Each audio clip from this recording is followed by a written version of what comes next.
This is NWR Live, bold and right. Welcome, you're listening to NWR Live. This is Public Opinion with me, Akash, and today on the show we are going to talk about maternal mortality rate. Well, a recent survey says this thing that states like Kerala, where the literacy rate is very high, over there maternal mortality rate is very low as 100. But when it comes to states who like if we talk about states like Bihar, then this ratio increases because the literacy rate is very low over there. So, the graph reaches somewhere around more than 750.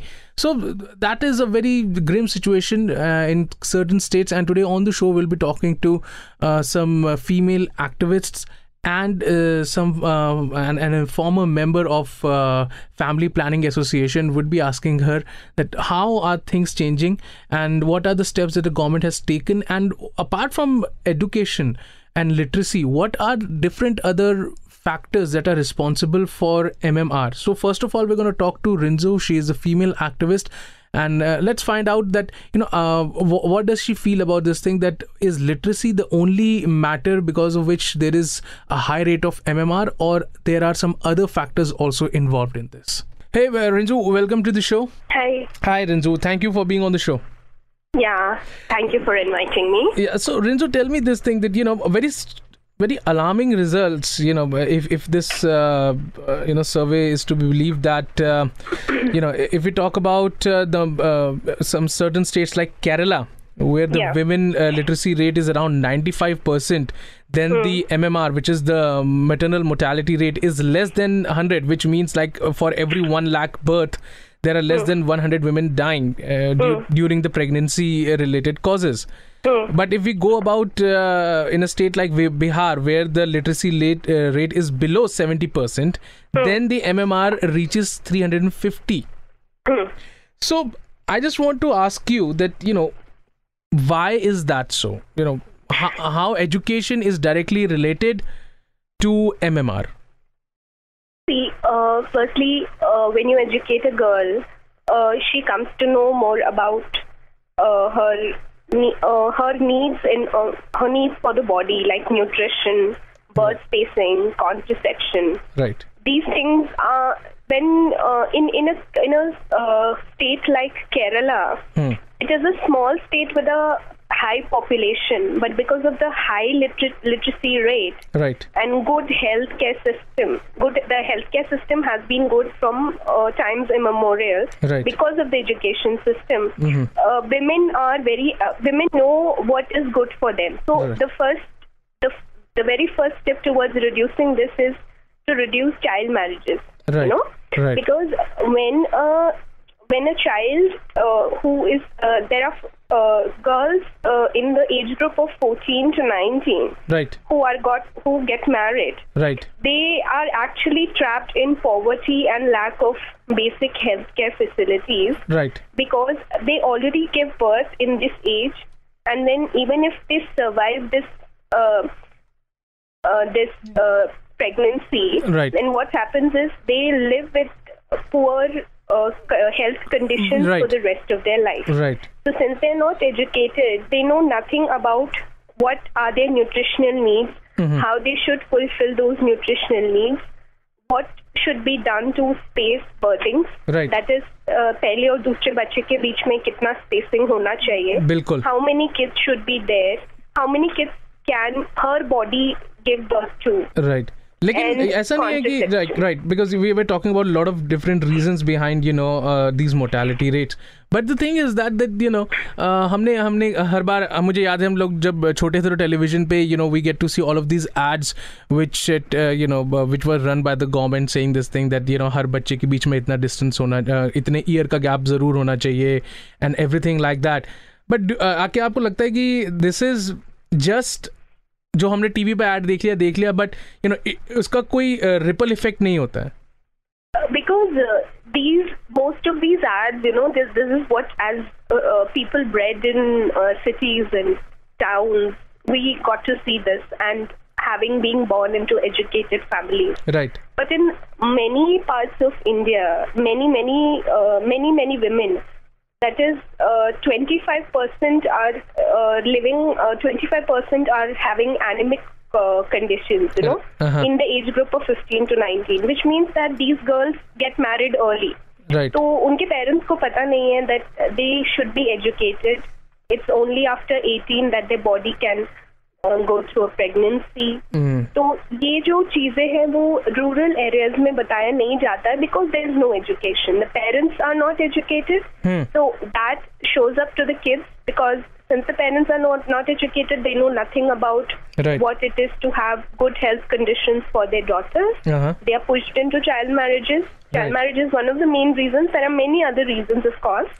So this is the main reason why people in the rural areas know nothing about birth spacing, especially. Like you said, मतलब हम लोग ads देखते थे बचपन में. लेकिन उसके साथ साथ बहुत सारे और भी रीजंस जो हैं, जो ये हाई मोर्टेलिटी रेट जो है, खासकर जो एरियाज है जहाँ पे लिटरेसी रेट इतना ज़्यादा है, what do you feel that are some other reasons apart from literacy that are responsible for the poor conditions of women in the society? Yeah, another reason is 70% of the country's population are poor women in India.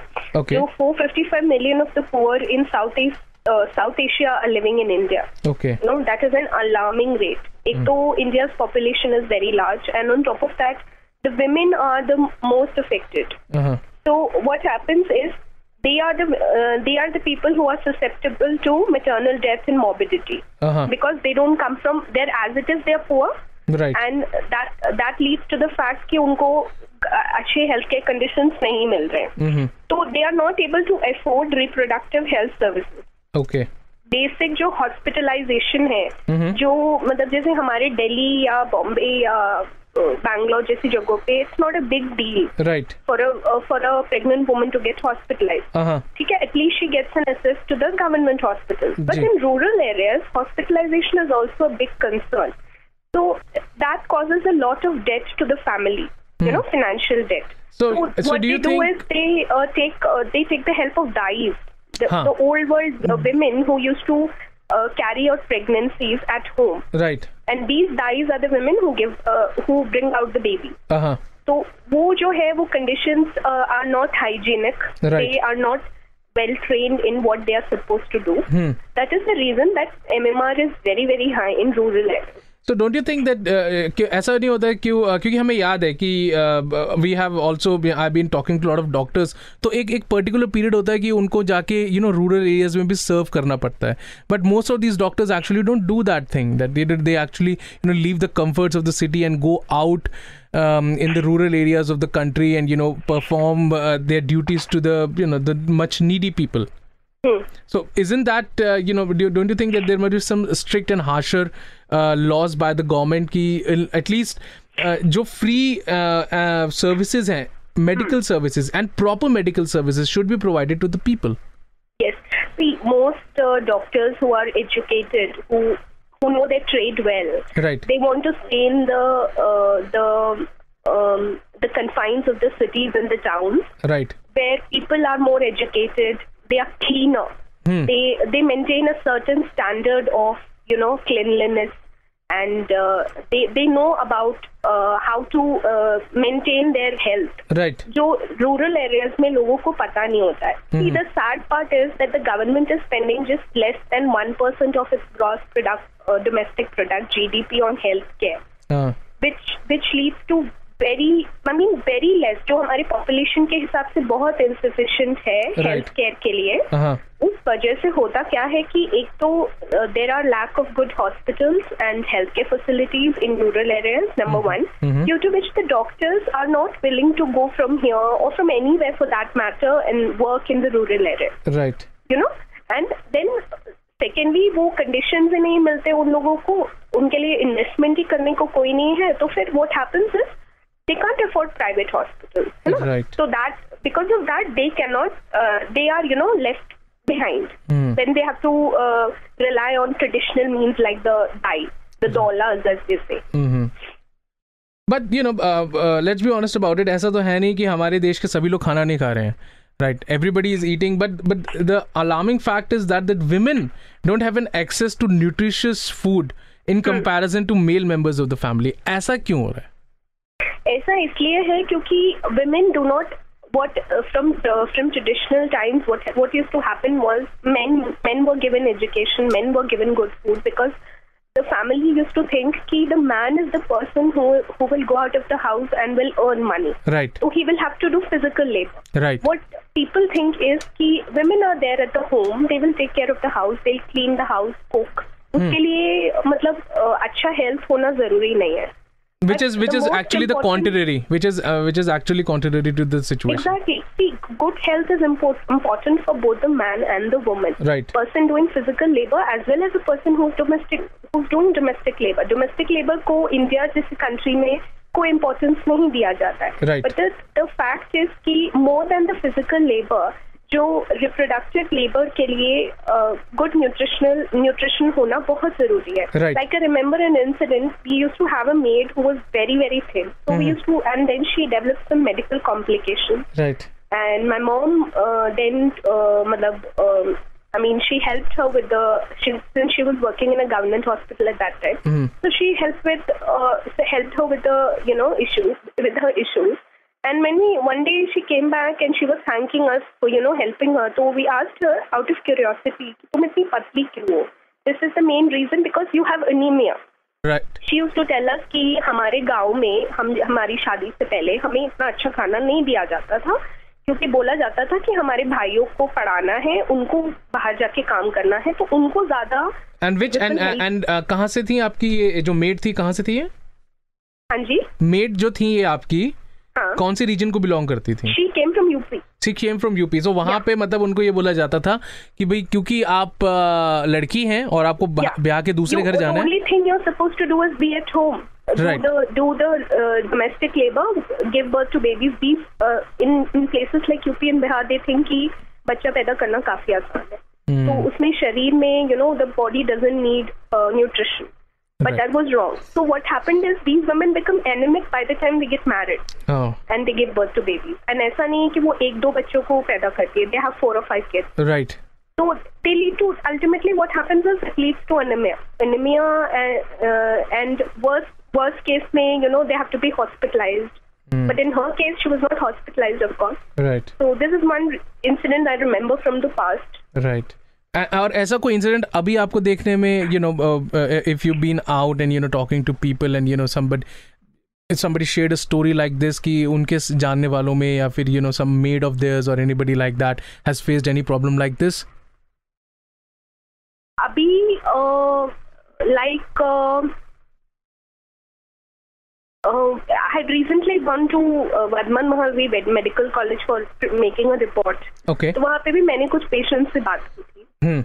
So of course the report was something about healthcare, but it was not about MMR. Right. So these women were also telling the same thing कि हमको अच्छा खाना नहीं दिया जाता. When the doctors tell them that you should eat good food, right. include more fruits and milk in your diet. But they say that we are poor, we can't afford it, number one. Our husbands won't support us, number two. And generally there is a thought कि we don't deserve it. You don't deserve it. This is what they're told. Yeah, they said we don't deserve it. हमको इसकी आदत नहीं है. हमें ये मिलना नहीं चाहिए. मतलब हम घर पे बैठते हैं, हम खाना बनाते हैं, हम घर साफ करते हैं, तो हमें क्या एनर्जी की जरूरत है. But these people don't know that reproductive labor needs more nutrition than. This is what these women have been fed with. These sort of things have been like computerized in their mind. Mm-hmm. You don't need any special treatment or special food. Just because you're staying at home and you're just producing kids. That's about it. That's a very sad situation, I would say. Yeah, it is a very sad situation. And then another thing that exists in places like UP, Bihar, Rajasthan is the existence of caste and tribes. Right. Scheduled caste and scheduled tribes.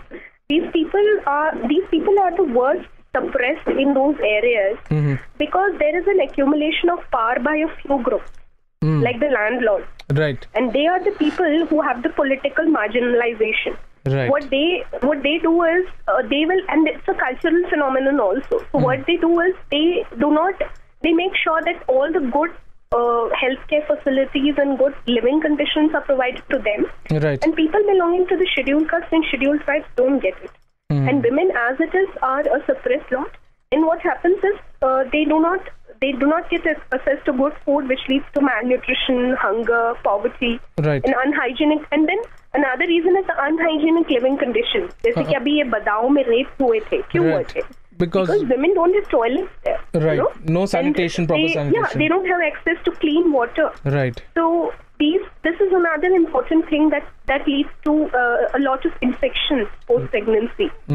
So the lack of toilets is another reason that women in rural areas are having.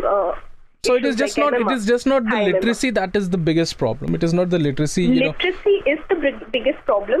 Healthcare, the government not investing enough in healthcare is another problem, Right. which we are expecting that the new government that is barely 1 month into the office may do something, Right. that will lead to better healthcare facilities, especially for women. Right. But then caste is an issue. Child marriage is a very big issue. Because But, child yeah, marriage is such a big issue that we people in the cities and towns, there's a friend of mine. She's a World Bank fellow. Right. She's working with the child brides in Rajasthan. Right. And she says that the numbers are just numbers on paper.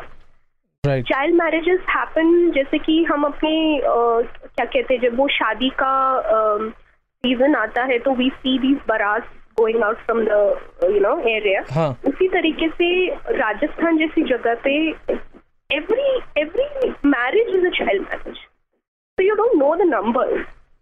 So Child marriage is another big issue that the government needs to tackle. And because of child marriages, also there is an high MMR also in certain That areas. leads to high MMR, yes, of course, because the young adolescent girls are not ready. Their bodies are not ready to True. bring in a child into the world. True. So and since they are uneducated, they know nothing about what you call nutrition and other healthcare facilities. And whatever is told by their in-laws to them or by their parents, yeah, that is the only thing. And unfortunately, they are also not aware of the facts. They are not aware of it. They are not aware of it. See, when you educate a parent, you educate a child. That's true. That is how it goes. Right. It's a cycle. Well, let's hope that people in the positions listen to this thing and they take strict actions against all these problems, because it's just not the illiteracy that is a problem. It is a major problem, but it is not the major problem. There are another issue that India is facing is, which we know barely of, is pregnant women who are living with AIDS. Right. These women are again discriminated because they are already HIV positive or have AIDS. True. And what happens is they are more susceptible to issues like tuberculosis and malaria. So under conditions that they are not provided good healthcare facilities, right, they die because of problems. Like tuberculosis and malaria. True. So, and India is trying to fight its best. AIDS जैसे issue को India में बहुत बुरा हाल है. But उसके लिए भी आपको education, you need proper education, isn't it? You need to educate, of course, but see, the most important thing that can be done at this time is that government spends more money on healthcare facilities. Right.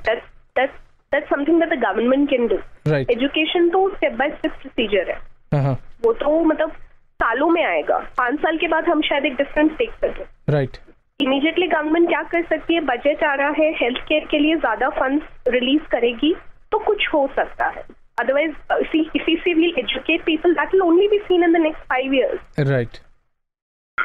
So well, let's hope that the government which is in the Lok Sabha right now does good things for the people, and of course secondly some good policies, and as you pointed out, better healthcare facilities, because you just pointed out just 1% of the GDP is spent over providing healthcare facilities. So more money should be put into the healthcare facilities. Yeah, there are a few schemes like Janani Suraksha Yojana and Asha scheme. Right. But just putting it on paper is not everything. You have to bring it into practice. So, you only imagine a country with billions and billions of population just spending less than 1% of its GDP. Mm-hmm. I mean, it's such a bad state of affairs. That's true. Because we are living in the cities, we might not be able to understand that properly. Mm-hmm. Yeah, So, that's right. Well, thank you very much, Rinzu, for coming on the show. Thank you so much. So that was social activist Rinzu on the show talking to us about what does she feel that, what are the main reasons of high maternal mortality rate. लेकिन ये एक छोटी सी problem नहीं है, actually ये एक ऐसी problem है जिसके साथ साथ बहुत सारी और प्रॉब्लम्स जुड़ी हुई हैं. कुछ के ऊपर रिंजू ने लाइट डाली, कुछ और जो ऐसी प्रॉब्लम्स हैं जो इस टाइम सोसाइटी में है. ऐसा नहीं है कि जो गवर्नमेंट है वो इनके ऊपर काम नहीं कर रही है, ऐसी कोई स्कीम्स नहीं. बहुत सारी ऐसी स्कीम्स हैं एग्जिस्टिंग जो बेसिकली MMR को कर्ब करने के लिए गवर्नमेंट ने लॉन्च करी हैं, लेकिन उनका फ़ायदा क्यों लोगों तक नहीं हो पाता है, क्या मेन रीजंस हैं, इन सभी चीज़ों पे बात करने के लिए इस टाइम हमारे साथ फ़ोन लाइन पर फैमिली प्लानिंग एसोसिएशन की farmer member Mrs Sunita Roy हैं. उनसे बात करते हैं, उनसे जानते हैं कि जब MMR की जो इतनी देर से बात कर रहे हैं कि लिटरेसी, जो ये एक सर्वे जो बात कर रहा है कि लिटरेसी जो है वो एक मेन रीज़न है कि जहाँ पे लिटरेसी का रेट बहुत ज़्यादा है वहाँ पे MMR जो है वो कम है, लेकिन जहाँ पे लिटरेसी का रेट कम है वहाँ पे MMR ज़्यादा है. तो इस टॉपिक पे हमारे साथ और बात करने के लिए सुनीता रॉय जी हैं फ़ोन लाइन पर. Hello ma'am, welcome to the show. Thank you very much. Ma'am, सबसे पहले तो हम आपसे जानना चाहेंगे कि ये जो एक बहुत ही अलार्मिंग एक जो हमारे सामने अभी ये एक निकल कर आया है सर्वे से कि केरला जैसे स्टेट जहाँ पे लिटरेसी रेट 95% है, और तो वहाँ पे जो इन्फेंट मोर्टेलिटी रेट है basically maternal mortality rate MMR वो सिर्फ 100 है. यानी कि हर लाख बर्थ में से सिर्फ 100 वुमेन जो हैं वहाँ पे प्रेगनेंसी के दौरान जो है रिलेटेड कॉजेज से उनकी डेथ होती है. लेकिन बिहार जैसा जो स्टेट है जहाँ पे लिटरेसी रेट जो है वो 70% से भी नीचे है, वहाँ पे MMR 350 से ऊपर है. तो मैम, ये एजुकेशन किस तरीके से, मैं आपसे जानना चाहूँगा, एजुकेशन किस तरीके से हेल्प करता है मैटरनल मोर्टेलिटी रेट को कर्ब करने में? असल में क्या होता है ना कि जो मतलब पहले थोड़ा सा मैं बता दूं कि जो 1990 के करीब जैसे हम लोग फैमिली प्लानिंग एसोसिएशन में काम करते थे, ठीक है, तो उसमें हमेशा यही लगता था कि औरतों को शिक्षा नहीं है, शायद यही रीजन है कि प्रेगनेंसी मैटरनल उनका ड्यूरिंग प्रेगनेंसी में उनकी डेथ हो जाती थी, ठीक है. लेकिन हमने धीरे धीरे इसको समझा कि शायद यही एक कारण नहीं है. मुझे मालूम है कि सभी लोग इस स्टेटस को देते हैं कि एजुकेशन है, बहुत इम्पोर्टेंट है, औरतों को अवेयर करना, औरतों की इसके बारे में नॉलेज देना. जैसे बहुत सारे प्रोग्राम सरकार के भी चल रहे हैं, NGOs भी इसमें बहुत काम कर रही हैं, लेकिन मेरे को ऐसा लगता है कि इसके साथ साथ शिक्षा के साथ साथ और बहुत सारी चीजें हैं जो इसके साथ जुड़ के आ जाती हैं. और इसलिए इतना जो MMR है वो इतनी शिक्षा, इतना ट्रेनिंग, इतना अवेयरनेस देने के बाद भी कहीं कहीं ये बहुत अच्छा हो जाता है और कहीं कहीं ये बहुत कम है. तो ये बहुत अहम मुद्दा है जिसके ऊपर सरकार को और सब लोगों को बहुत सोचने की जरूरत है. इसके कुछ ऐसे कारण हैं, ठीक है, कुछ ऐसे कारण हैं जिसके ऊपर हमको ध्यान देना बहुत जरूरी है. जैसे कुछ स्टेट्स में, जैसे बिहार में भी जो एज ऑफ मैरिज है, ये बहुत बहुत इम्पोर्टेंट है, क्योंकि जैसे ही हम ये कह देते हैं कि अर्ली मैरिज है, तो अर्ली मैरिज एक सोशल नॉर्म नहीं है, इसके साथ साथ बहुत सारी लाइफ की जो स्ट्रक्चर्स हैं इसके साथ जुड़ी हुई हैं, ठीक है. जैसे ही अर्ली एज होता है तो उसी में जैसी शादी होती है, तो तुम जानते हो कि हमारे यहाँ समाज में शादी के बाद ही इन लॉज एक्सपेक्ट करते हैं कि she should get pregnant, there should be child, एक होने वाला चाहिए. तो ये प्रेगनेंसी अर्ली एज के साथ साथ प्रेगनेंसी भी बहुत एकदम उसके साथ जुड़ी हुई है. बिल्कुल. तो अगर हम कहते हैं कि अर्ली एज मैरिज है, उसी तरह कुछ लोगों की बहुत देर उम्र में भी वो प्रेगनेंसी करते हैं, ठीक है. तो एज एक बहुत इंपॉर्टेंट फैक्टर है. एजुकेशन के साथ साथ एज भी एक बहुत इंपॉर्टेंट फैक्टर है. और जैसे ही हम कहते हैं कि अर्ली मैरिज है, तो इसका मतलब है कि जो लड़की है वो शिक्षा या स्कूल एजुकेशन या पढ़ाई में है ही नहीं, क्योंकि उसकी शादी होगी वो 15 साल की उम्र में, अगर वो प्रेग्नेंट है तो दैट मीन्स उसका एजुकेशनल लेवल कुछ हुआ ही नहीं है, उसको कहीं जाने का कुछ मौका ही नहीं है. तो one reason we can directly हम उसके साथ जोड़ सकते हैं कि एजुकेशन एंड अर्ली मैरिज. ठीक है। और अगर लेट मैरिज भी होती है तो उसमें भी बहुत कॉम्प्लिकेशंस होती हैं। और जैसे ही अर्ली मैरिज हो जाएगी तो ज्यादा बच्चे होंगे, ज्यादा बच्चे होंगे। और ऐसा हमारा सोसाइटी का नॉर्म है कि 2 लड़कियां होगी तो there is a pressure of having एक लड़का भी उनको जरा चाहिए। तो बच्चों के बीच की जो स्पेसिंग है वो भी बिल्कुल घट जाती है, जल्दी जल्दी बच्चे होते हैं। तो ये भी एक बहुत इम्पोर्टेंट रीजन है मैटरनल मोर्टेलिटी रेट का। young age is very important factor. Then there is a less spacing between the 2 children. ठीक है, and it also results in a high birth rate. ठीक है। और जैसे ही जो एजुकेशन के साथ तुमने बताया कि सैनिटेशन नहीं आता है, उन लोग का अपना हेल्थ केयर के बारे में ज्यादा जानकारी नहीं होती है, उनको कोई आइडिया नहीं है। अगर हम ज्यादा रूरल एरिया में जाए तो वो औरतों को कुछ मालूम नहीं है, they are just going through like a machine. बिल्कुल ठीक है। तो इस चीज के लिए हमको कभी कभी देखना पड़ता है कि उनको इन्फेक्शन है कि नहीं। उनका ब्लड प्रेशर कोई चेक करता भी है। बहुत बार प्रेगनेंसी के टाइम हाई बीपी हो जाता है लेकिन कोई बताने वाला नहीं है। तो ये कुछ हिडन फैक्टर्स हैं जो कि एमएमआर की रेट को बहुत ज्यादा शो करते हैं, लेकिन लोग इसको उतना ध्यान नहीं देते हैं। क्यों मैम? तो फिर एक वही मैं आपसे क्वेश्चन पूछना चाहूंगा कि क्यों ऐसा, कि सिर्फ एजुकेशन के ऊपर इतना ज्यादा स्ट्रेस क्यों है कि वुमेन को सिर्फ एजुकेट कर दिया जाए? क्योंकि किताबी ज्ञान जो है, अनफॉर्चुनेटली किताबी ज्ञान जो है वो भी किसी काम का नहीं है। हम सही बात। तो किताबी ज्ञान तो किसी काम का भी नहीं है मैम। तो तो एजुकेशन को के ऊपर इतना स्ट्रेस क्यों डालते रहते हैं कि भाई जहाँ पे, जैसे कि जो सर्वे है कि भाई जहाँ पे सिर्फ लिटरेसी है वहीं पे इन्फेंट वहाँ पे जो ये मैटरनल मोर्टेलिटी रेट है वहाँ पे कम है। ये जो और जो आप फैक्टर्स मुझे बता रहे हैं, जैसे सैनिटेशन हो गया, जो राइट अर्ली एज जो चाइल्ड मैरिज, जैसे अगर हम दूसरा नाम दें तो चाइल्ड मैरिज जो है वो जो है, ये जो और भी जो टैबूज हमारी सोसाइटी की, ये भी इक्वली रिस्पॉन्सिबल हैं एमएमआर के लिए। उसके ऊपर कोई सवाल क्यों नहीं उठाता है? क्यों नहीं लोग बोलते हैं कि भाई अभी हालांकि बीच में कभी कभी बहुत ज़्यादा शोर मचता है कि भाई इंडिया में बहुत ज़्यादा चाइल्ड मैरिज हो रही है, लेकिन कुछ टाइम तक उठती है बात, फिर वापस चली जाती है, फिर लोग ध्यान देना बंद कर देते हैं। इनफैक्ट एक शॉकिंग रेवलेशन तो ये है कि मेरे घर में जो काम करने वाली मेड आती है, वो लड़की अभी मेरे ख्याल से ज़्यादा एज की भी नहीं है, उसकी शादी हो गई है। और मेरी मॉम जो है वो तो एकदम से हक्की बक्की रह गई ये बात सुन के कि हैं तुम्हारी शादी हो गई है, मतलब वो बच्ची सी दिखती है अभी। और उसकी शादी, बच्ची के हाथ में एक बच्चा पकड़ा देना। बिल्कुल। तो ये कहाँ, ये एक तो ये मुझे मैम आप एक बात बताइए कि इसके लिए कोई ऐसे, मतलब हमारी सरकार जो है रूलिंग तो बना देती है, लेकिन इसका इम्प्लीमेंटेशन क्यों नहीं हो पाता है? ऐसा नहीं है कि सरकार रूल नहीं बनाती है, सरकार ने इनफैक्ट मेरे ख्याल से, अगर मेरे को शायद मैं गलत भी हो सकता हूँ ये बोलने में, कि डॉक्टर्स को जो है वो बोला जाता है कि आप रूरल एरियाज़ में जाइए, वहाँ पे जाके प्रैक्टिस कीजिए, लेकिन बहुत सारे डॉक्टर्स जो हैं वो रूरल एरियाज़ में जाते ही नहीं है प्रैक्टिस करने के लिए। तो ऐसा क्यों है? अभी हम लोग रिसेंटली राजस्थान से अभी आए हैं, ठीक है।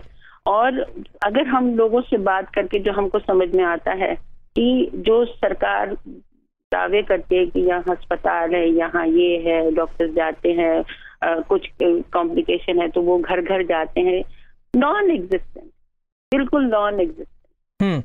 मेरे को लगता है कि जो तुमने अभी एक बहुत अच्छा सवाल उठाया कि शिक्षा के साथ साथ इन टैबूज या जो हमारा सोशल नॉर्म है उसके ऊपर हम क्यों नहीं नजर डालते हैं। हम सिर्फ यही बात करते हैं कि उनको किताबी 10वीं 12वीं 14वीं पढ़ना आना चाहिए और इससे उनकी मतलब उनका हेल्थ ठीक हो जाएगा। नहीं, इसके साथ साथ बहुत सारी अलग चीजें जुड़ी हुई हैं। एक हमारा सोसाइटी, मैं कहती हूँ ना कि सोसाइटी के अंदर जब हम कम्युनिटी में काम करते हैं ना, हमको सबसे ज्यादा प्रॉब्लम आती है कि जो लोग वहाँ पे अपना एक माइंड सेट लेके जाते हैं कि हम यहाँ पे हेल्थ क्लिनिक करेंगे, हम यहाँ पे फर्टिलिटी रेट देखेंगे, हम यहाँ पे मैटरनल मोर्टेलिटी रेट का एक जायजा लेंगे या रिसर्च करेंगे, उनको कोई क्लू नहीं होता कि सोसाइटी का नॉर्म क्या है। वो लोग सुन के बात करते हैं, हाँ जी ठीक कह रहे हैं, आप कह रहे हैं, but they are so fixed up कि उनको 18 साल में पहले उनकी लड़की शादी हो जानी चाहिए। हाँ। अभी हम गए तो 15-16 साल में सबकी शादियां हो रही है, मतलब इतनी हैरानी होती है। तो वहाँ पे जो पुलिस है, मैम आपसे मैं सॉरी आपको बीच में काट रहा हूँ, हाँ, जो पुलिस है उसका रवैया कैसा होता है? अगर जैसे मान लिया किसी ने जाके कंप्लेंट भी कर दी, मैं आपको एक इंसिडेंट शेयर करूंगा आपके साथ। हाँ, फेसबुक पे बहुत पॉपुलर होता है इंसिडेंट ये। नोएडा के आसपास एक लड़की जो है वो काम करती थी और उनके घर पे जो मेड थी उसकी लड़की को उसकी शादी करवा रहे थे। तो ये जो लड़की है ये गई वहां पे रुकवाने के लिए, तो उसको बहुत बुरी तरीके से पीटा गया और उसको फिर अस्पताल में जो है वो एडमिट हो गई है। उसके बाद का जो है ये पूरा इंसिडेंट जो है फेसबुक पे आया। तो पुलिस का रवैया जो है वो किस तरीके का रहता है कि ये जो चाइल्ड मैरिजेस होती हैं इसको लेकर क्या पुलिस वालों का क्या रवैया रहता है? असल में क्या होता है, हमेशा हर एक आदमी को ये ध्यान में रखना चाहिए कि पुलिस है ना, दैट पार्ट ऑफ कम्युनिटी है, वो कहीं बाहर से नहीं आती। जी बिल्कुल।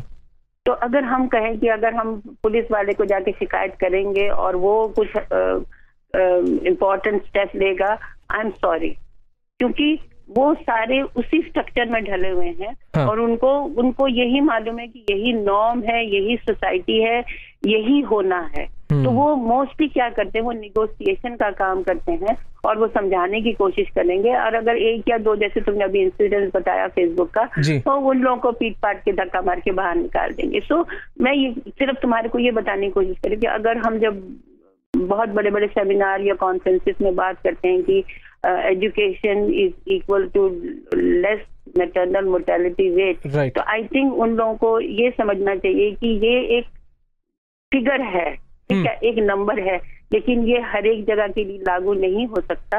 और ये स्टेट वाइज, स्टेट के अंदर भी कम्युनिटी के अंदर भी जातियों के बीच में जो भी इनका ब्रेकअप है, इट इज टोटली डिफरेंट। तो इसको समझने के लिए उनको पूरा गैमेट समझना चाहिए कि हम कह क्या रहे हैं। और अगर हमको इस ऐसी जगह पे जहाँ पे चाइल्ड मैरिज है, हमको उस तरह की चीजों को देख के वहां पे अपना जो स्ट्रैटेजी है या जो प्रोग्राम्स है हमको रीडिफाइन करना पड़ना चाहता है। हम एक सेट ऑफ प्रोग्राम हम सारे इंडिया में नहीं लागू कर सकते, ये तो एक नंबर 1 रूल है, ठीक है। दूसरा ये है कि अगर हम कहें कि केरला में मैटरनल मोर्टेलिटी रेट कम है, हो सकता है वहाँ पे जो खान पान है, द डाइट है, द फूड है, द लाइफस्टाइल है, द वुमेन स्टेटस है, all these things are so important. और जब हम बिहार में जाएंगे तो वहाँ पे औरतें इतना काम करती हैं, पॉवर्टी है, there are so many other pressure. तो अगर हम इन दोनों आंकड़ों को अगर स्टेट वाइज नहीं देखते हैं तो हम एक जनरलाइज नहीं कर सकते कि यहाँ पे पढ़े लिखे हैं इसलिए मैटरनल मोर्टेलिटी रेट कम है, यहाँ पे नहीं है। ये भी तो देखना है कि वहाँ पे हेल्थ इंफ्रास्ट्रक्चर कैसा है, वहाँ पे जो आंगनवाड़ी वर्कर्स या आशा वर्कर्स हैं, उन लोगों को कितना अच्छा ट्रेन किया गया, how much they are sincere, मतलब। और अगर मुझे तो I have always work with ASHA workers, और मुझे लगता है कि अगर हेल्थ सिस्टम में, हेल्थ इंफ्रास्ट्रक्चर में, हेल्थ डिलीवरी सिस्टम में अगर कोई सबसे अहम कड़ी है वो आशा वर्कर है। लेकिन हम उन लोगों की कोई बात नहीं सुनते, हम उनसे कुछ नहीं समझते हैं। उनसे फीडबैक नहीं लिया जाता है क्या? बिल्कुल नहीं लिया। अरे suppose they are working like a mad people, okay, उनके पास इतना डेटा है, वो बेचारी अपना रिकॉर्ड भरते ही खत्म हो जाती हैं। अगर उन लोगों को अच्छी तरह से ट्रेनिंग, उनकी बात सुने, अगर उससे हम कम्युनिटी का फीडबैक लें, तो मुझे नहीं लगता कि हमको कहीं से और कोई फीडबैक लेने की जरूरत पड़ती है, because they are part of the community. वो डेली विजिट करती हैं। हमारा जितना भी इतने सालों का एक्सपीरियंस है, एवरीबडी विल से कि डॉक्टर मिले ना मिले, एक आशा वर्कर हमारे लिए एक बहुत अहम हिस्सा है। तो इनकी जो ट्रेनिंग है, जो आशा वर्कर्स की ट्रेनिंग है मैम, उसके ऊपर भी गवर्नमेंट, क्योंकि अभी हम लोग एक फेमिनिस्ट हैं, हमारी एक फ्रेंड, उनसे बात कर रहे थे, सोशल एक्टिविस्ट भी हैं, तो उन्होंने बताया कि हमारी टोटल कंट्री के जीडीपी का सिर्फ एक 1% जो है वो हेल्थ केयर पे खर्च करती है सरकार, बाकी जो है वो अलग अलग सेक्टर्स के ऊपर खर्च करती है। तो बिल्कुल ठीक है। तो इसमें भी इजाफा होने की बहुत ज़्यादा ज़रूरत है। और आपको लगता है कि ये जो एग्जिस्टिंग जो नई जो सरकार आई है, क्या वो चेंजेस ला पाएगी स्पेशली हेल्थ केयर के ऊपर? देखो अभी तुमको 1 महीना हुआ है, but the intentions are good, ठीक है। और अगर वो लोग इस तरह से अपना हेल्थ केयर सिस्टम के ऊपर अपना ध्यान लगाएंगे, और उनको व्हाट आई एम सीइंग कि वो लोग बहुत अच्छा फीडबैक ले रहे हैं सब लेवल पे, तो अगर उनको धीरे धीरे, जैसे I think doctor Harshvardhan, I knew him for many years, तो बहुत अच्छा काम करते हैं। He has a very good excellent record of his working with rural local people. तो मुझे तो उम्मीद है कि there will be some improvement, और उनको वो he himself is a medical professional, और उन्होंने इतना ग्रास रूट पे इतना काम उनको आता है। आई होप कि he will be change, bring some change in this health system. I am sure about it. हम हमेशा बात करते हैं कि उन्होंने जैसे पोलियो के लिए किया, इसी तरह से MMR के ऊपर काम करे, जैसे अभी he is gone for encephalitis in Bihar, he is taking good care की इम्यूनाइजेशन का प्रोग्राम टोटल होना चाहिए। तो इस तरह का अगर स्ट्रेस सरकार देती है तो नीचे तक ये पर्कुलेट जरूर करेगा। लेकिन मैम, जिस तरीके से आपने एक बहुत इंटरेस्टिंग बात जो है वो पॉइंट आउट करी थी कि जो ये एक जो अक्रॉस द बोर्ड जो हेल्थ केयर प्रोग्राम्स हैं वो लॉन्च नहीं किए जा सकते, क्योंकि हर एक स्टेट का, हर एक रीजन का अपना एक अलग अलग क्राइटेरिया होता है, अपना अलग। जैसे आपने जो बताया, जैसे केरला में जो है वहाँ पे औरतों की जो नीड्स हैं, जो उनका सोशल स्टेटस है वो बहुत डिफरेंट है, बहुत डिफरेंट जो बिहार में है। तो इसमें आपको क्या लगता है कि सरकार को स्टेट वाइज करना चाहिए, ये हेल्थ केयर प्रोग्राम्स इंट्रोड्यूस करवाने चाहिए? मुझे तो लगता है कि देख तो यूनिवर्सल, देखो एक तो इनका जो नेशनल रूरल हेल्थ मिशन है वो यूनिवर्सल है जी, लेकिन जैसे ही वो ट्रेनिंग या जैसे ही वो प्रोग्राम्स का जो स्ट्रक्चर या टाइम टेबल बनाएंगे, ठीक है, या जो भी उनका एक शेड्यूल होगा, it has to be state related. It can not be like अगर नॉर्थ ईस्ट में करेंगे तो इट वोंट मैच, क्योंकि वहाँ का खान पीन बिल्कुल अलग है, वहाँ का क्लाइमेट अलग है, बिहार का क्लाइमेट अलग है, बंगाल का स्ट्रक्चर अलग है। बंगाल में औरतें चावल खाएंगी, केरला में लोगों का जो ये खान पीन है तुम खुद जानते हो ना, नारियल है, सब कुछ है, बिल्कुल जो न्यूट्रिशियस, जो प्रोटीन और विटामिन से भरा हुआ जो है वहाँ पे ऑटोमेटिक खाना वो लोग खाते हैं, बिल्कुल ठीक है। और उन लोग का जो कुकिंग स्टाइल है वो भी बिल्कुल डिफरेंट है, बिल्कुल। So it is very healthy diet, और आई थिंक जो लाइफस्टाइल एंड डाइट है वो बहुत ज्यादा इम्पोर्टेंट है, बहुत इम्पोर्टेंट है। इसको अगर जैसे ट्रेनिंग प्रोग्राम के अंदर थोड़ा सा, जैसे हम लोग बहुत पहले जब FTI में काम करते थे तो हम लोग का एक स्पेशल प्रोग्राम होता था, न्यूट्रिशन प्रोग्राम, जो न्यूट्रिशन डिपार्टमेंट से लेडीज आती थी, जब मोहल्ले की 15-20 जो भी प्रेग्नेंट वुमन या हेल्थ सेंटर में, दे यूज्ड टू डेमोन्स्ट्रेट कि मूंगफली कैसे खा सकते हैं, उसको कैसे इंटरेस्टिंग बना सकते हैं, what all you need a diet and everything. मेरे ख्याल से ये जरूर चलता होगा, लेकिन कहीं ना कहीं हम लोग इन चीजों को ना मॉनिटर करते हैं, ठीक है। तो ये जो मैम, ये जो बिल्कुल ये जो गई सरकार का जो ढिलमुल रवैया था, स्पेशली हेल्थ केयर को लेके, बिल्कुल सही बात, तो उसकी वजह से भी ये बहुत ज्यादा प्रॉब्लम जो है वो इंक्रीज हुई है इन स्टेट्स में, इजंट इट? मतलब डायरेक्टली तो मैं नहीं कह सकती, पिछली सरकार ने काफी हेल्थ मिशन के ऊपर बहुत काम किया, लेकिन मैम देखिए, अब जैसे आपने बोला कि कागजों पे बनाना बहुत आसान है, लेकिन इन चीजों को इम्प्लीमेंट ग्रास रूट लेवल पे करना बहुत मुश्किल है, बहुत टीडियस काम है। हाँ, बहुत टीडियस। और बेसिकली मैंने क्या बताया, जब भी कोई कम्युनिटी में काम करता है ना, तो they have to have presence in the community, ठीक है, and any communities health care system should be made according to the community, ठीक है। और थर्ड है कि लोगों से पूछें कि बेसिकली उनको अगर हेल्थ केयर के सिस्टम में चेंजेस कैसे चाहिए,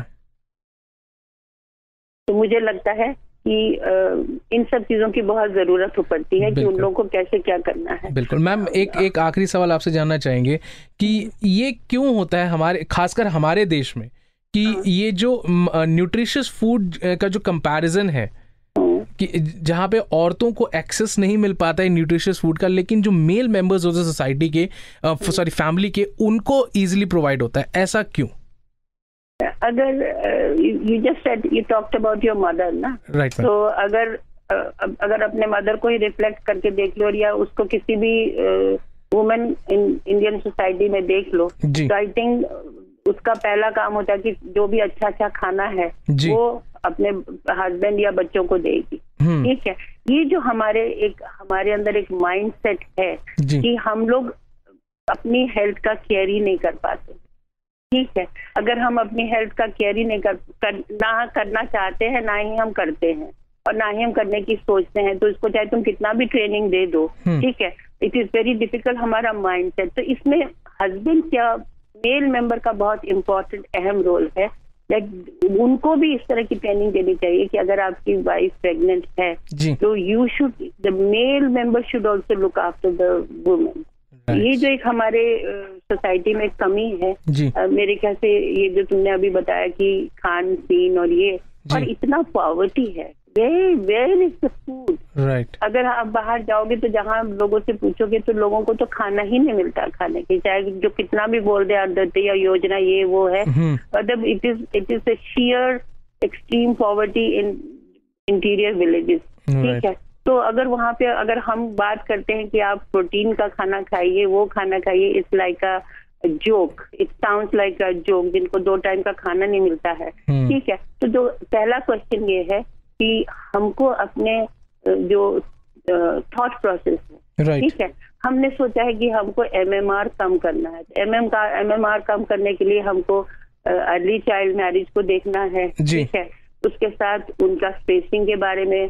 थर्ड जो बहुत है कि जो मैटरनल मोर्टेलिटी रेट का जो एक बहुत बड़ा रीजन है कि स्किल डॉक्टर्स ही नहीं, right. Many women die because of wrong kind of medical care. तो मैम ये शहरों से डॉक्टर क्यों नहीं जाते हैं गाँव में?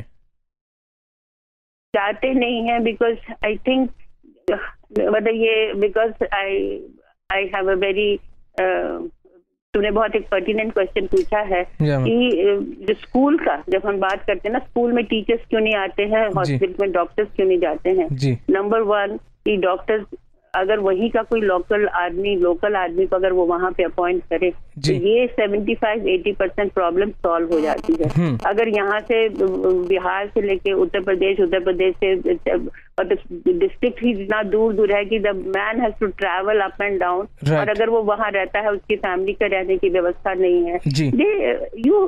अगर हम डिसाइड करना चाहते हैं कि टीचर और डॉक्टर्स या जो भी काम कर रहे हैं उनको काम करने के लिए, उनको सही मायने में काम करना है, तो उनके लिए हमको प्रोविजन देना पड़ेगा। अगर हम गांव में काम कर रहे हैं तो हमको स्पेशल इंसेंटिव चाहिए, हमको रहने के लिए जगह चाहिए, हमको हमारी फैसिलिटीज चाहिए।